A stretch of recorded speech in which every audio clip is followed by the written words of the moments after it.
সত্যি বাহ, ঠিক আছে তোলো। হ্যাঁ দেখতে পেয়েছি, তোলো। বন্ধুরা আবারও একটা বড় মাছ, আবারও বড় মাছ।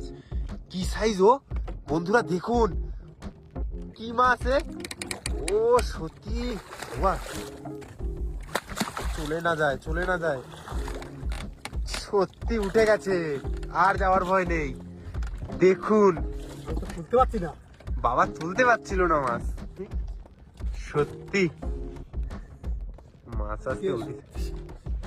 কি থাকে বাবা, মা যদি দেয়। কি মাছ এ, বহুদিন পর এত বড় কানমাগুর, অনেক দিন পর, পুরো জায়েন্ট ক্যাটফিশ। প্রথমে কাটা ভেঙে গেল, কাটা ভেঙে গেল, রিস্ক নিও না। আর আজকেই সেরা মাছ, মাছের তুলনা নেই। মাথাটাই ওয়েট আছে কিলো 1.5-2, ঠিক 2 কিলো মাথার কথা বললো, কি সাইজ।